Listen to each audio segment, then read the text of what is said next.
zaman yang serba digital ini, banyak kegiatan di komputer yang hanya bisa diselesaikan jika kita mempunyai software ataupun hardware yang sangat bagus ataupun mendukung. Misalnya untuk kegiatan rendering video, memainkan game berat, ataupun kegiatan editing. Dan untuk memiliki software dan hardware yang mendukung, diperlukan biaya yang tidak sedikit. Namun, masih banyak yang belum tahu jika kita bisa mendapatkan semua itu dengan biaya yang lebih murah dan juga lebih simpel, yaitu dengan teknologi cloud computing. Selamat pagi, siang, ataupun malam untuk penonton semua dimanapun kalian berada. Perkenalkan, saya Cornelius bersama teman saya Alfa Rizky.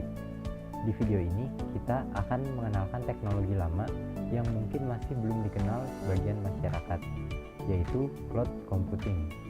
Dan kita juga akan membahas kenapa cloud computing ini penting, bahkan mungkin menjadi teknologi yang banyak diterapkan di masa depan.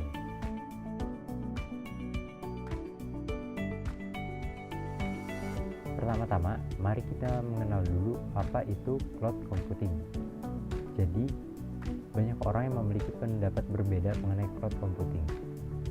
Cloud computing adalah teknologi yang menggunakan jaringan internet untuk mengakses sumber daya dalam proses pengolahan data, pengolahan kata, hingga aplikasinya.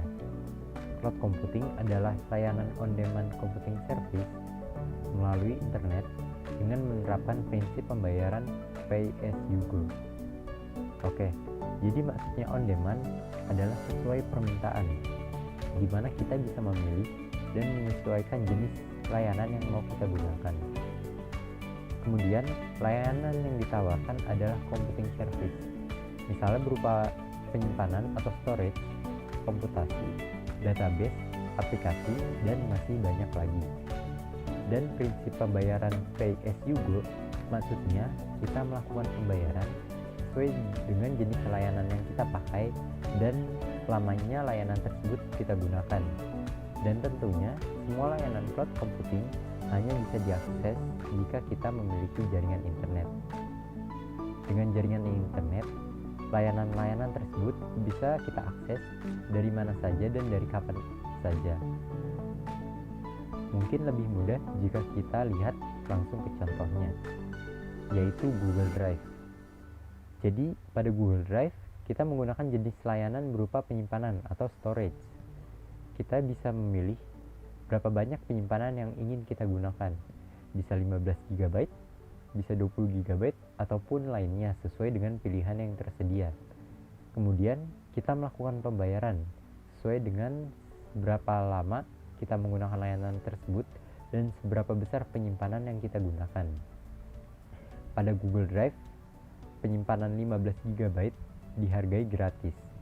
Untuk penyimpanan 100 GB selama 1 bulan dihargai kurang lebih 30.000, dan untuk penyimpanan 100 GB selama 1 tahun dihargai kurang lebih Rp300.000. Cloud computing memungkinkan kita menyewa sumber daya teknologi informasi berupa software, processing power, ataupun storage, serta memanfaatkannya sesuai dengan kebutuhan kita. Tren membeli serta melakukan pemeliharaan pada server aplikasi yang mahal pun kini bergerak menuju metode penyewaan IT sesuai kebutuhan, mengingat harga server dan infrastruktur yang lumayan mahal. Pengguna ataupun perusahaan tinggal membeli paket cloud computing pada penyedia cloud dan tidak perlu memikirkan maintenance pada hardware ataupun software. Dengan cloud computing, jumlah komputer dan infrastruktur yang melekat pun bisa dikurangi secara signifikan.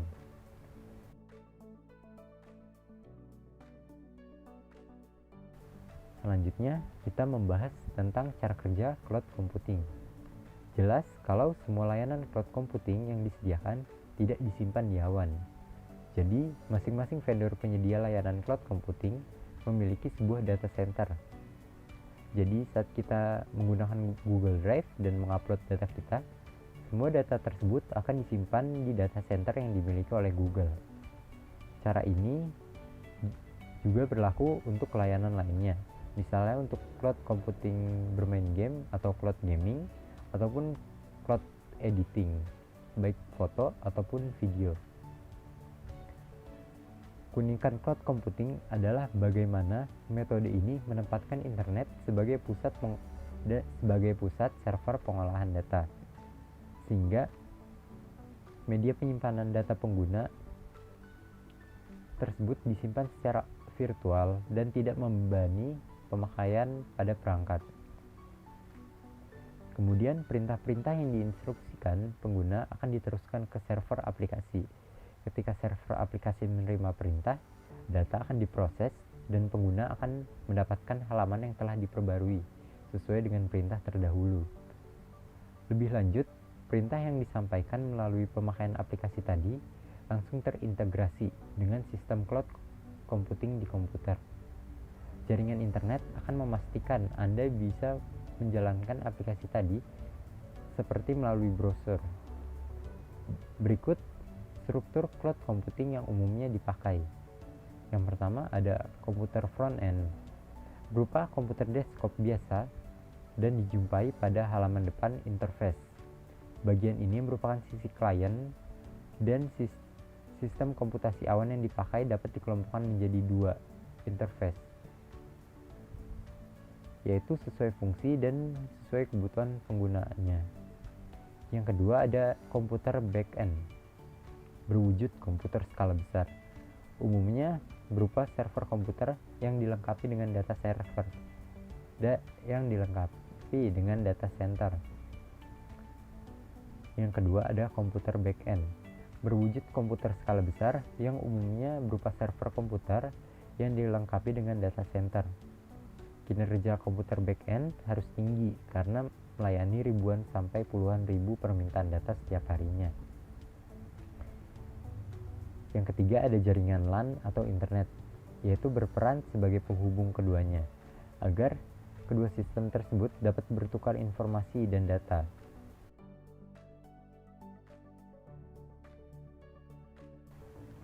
Selanjutnya ada model-model cloud computing. Menurut National Institute of Standard and Technology atau NIST, ada 4 model pengembangan cloud. Yang pertama ada private cloud. Private cloud berupa infrastruktur cloud yang disediakan secara khusus untuk digunakan oleh salah satu organisasi yang terdiri dari beberapa unit bisnis. Private cloud dimiliki, dikelola, dan dioperasikan oleh organisasi, pihak ketiga, ataupun kombinasi keduanya, dan dapat berada pada suatu tempat yang sama ataupun berbeda.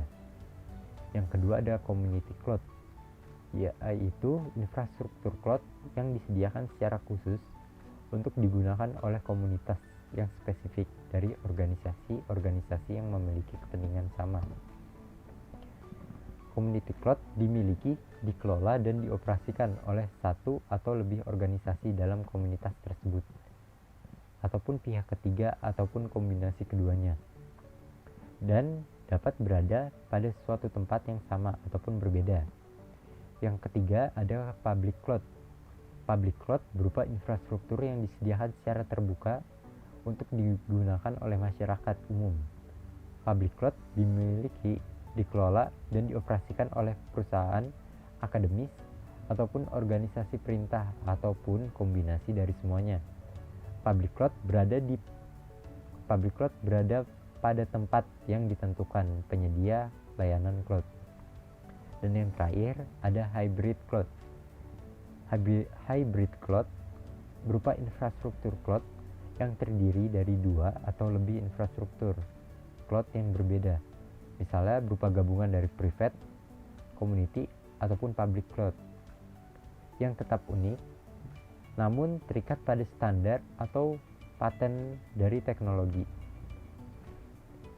Teknologi tersebut memungkinkan portabilitas pada data ataupun aplikasi.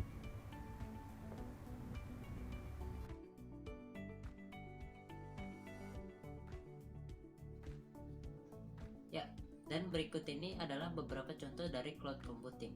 Yang pertama adalah Google Drive. Seperti yang kalian ketahui, Google Drive adalah layanan cloud storage di mana kita bisa mendapatkan penyimpanan awal yang gratis sebesar 15 GB. Tentunya Google Drive ini memiliki banyak kelebihan jika dibandingkan dengan membeli penyimpanan eksternal yang tentunya mahal. Selain dari sisi harga, menggunakan cloud storage memiliki kelebihan lain. Misalnya, data yang kita simpan tidak akan hilang ataupun korup. Selain itu, kita bisa mengakses penyimpanan tersebut di mana saja dan kapan saja, selama kita terhubung ke internet. Dan kita bisa mengakses data tersebut dari perangkat yang berbeda sekalipun. Sehingga saat file yang tersimpan tersebut sedang sangat kita butuhkan, kita dapat mendownload file tersebut dan dapat mengakses file tersebut. Yang kedua adalah web Gmail. Dengan web Gmail, pengguna tidak perlu menginstal software atau aplikasi, dan pengguna juga tidak perlu melakukan update aplikasi, dikarenakan aplikasi secara utuh dikelola serta dijalankan oleh penyedia layanan, sehingga pengguna akan selalu menggunakan versi yang terbaru. Yang ketiga adalah Google Dokumen, Google Spreadsheet, dan Google Slide. Ketiga layanan cloud ini sangat mirip dengan software yang dimiliki Microsoft, yaitu Microsoft Word, Excel, dan PowerPoint. Salah satu keunggulan dari ketiga layanan cloud tersebut adalah akses yang gratis, di mana pengguna bisa menggunakan layanan tersebut secara gratis asalkan memiliki akun Google. Keunggulan lainnya adalah file yang sedang dikerjakan dapat dikerjakan secara bersama oleh perangkat lain atau pengguna lain. Misalnya seperti tugas kelompok nih, kalian kan pasti sering tuh dikasih tugas sama guru-guru kalian kan, misalnya makalah atau mungkin buat presentasi gitu kan. Nah, di sini kalian bisa menggunakan layanan cloud ini secara bersamaan dengan teman-teman kalian. Jadi kalian bisa mengerjakan sekaligus barengan gitu, nggak perlu satu-satu. Ya seperti itulah contohnya mungkin.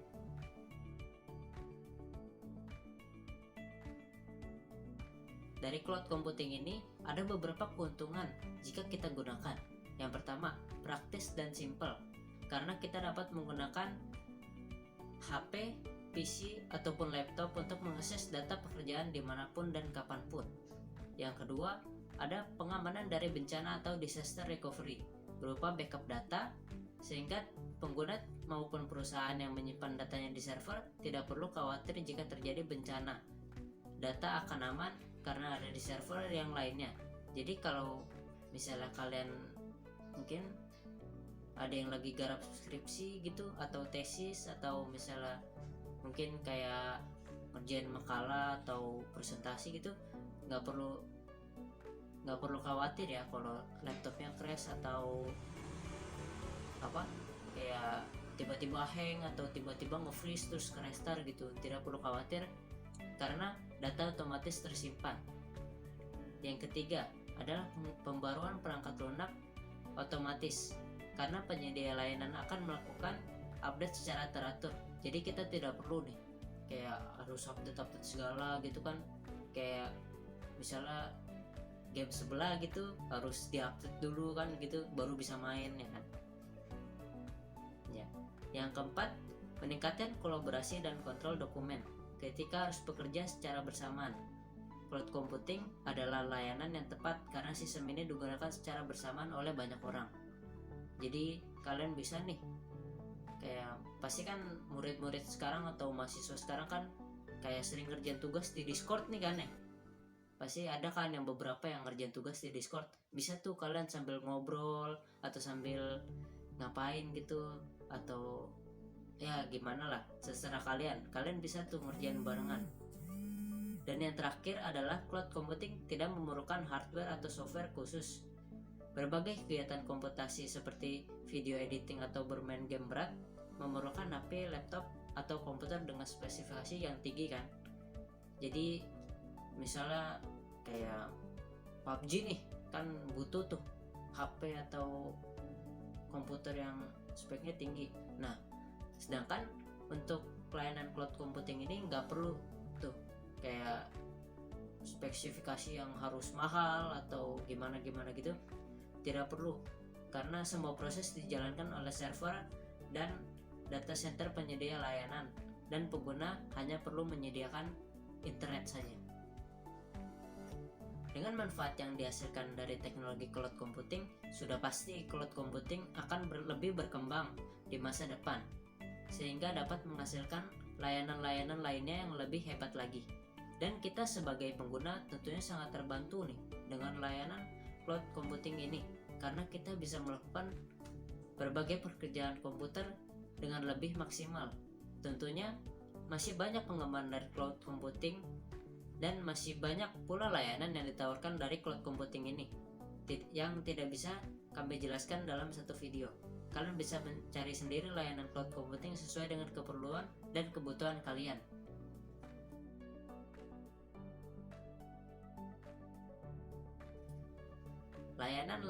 Layanan cloud computing. Secara umum terdapat 3 bentuk layanan cloud computing, yaitu software as a service atau SaaS.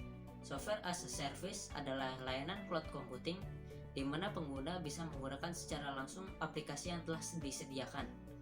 Pengguna yang menggunakan layanan SaaS atau software as a service hanya membutuhkan aplikasi yang dapat menghubungkan pengguna ke aplikasi yang ada di internet. Beberapa contoh layanan software as a service yang populer adalah Gmail, Google+, dan Google Apps.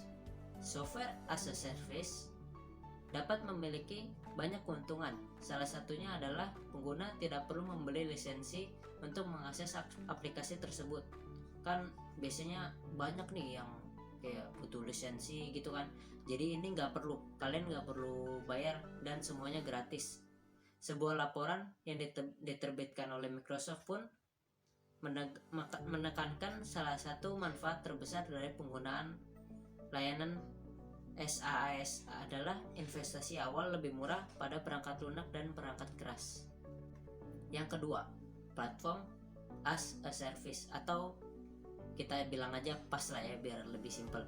PaaS adalah layanan yang menjadikan computing platform, biasanya berupa desain aplikasi, proses percobaan dan deployment serta hosting.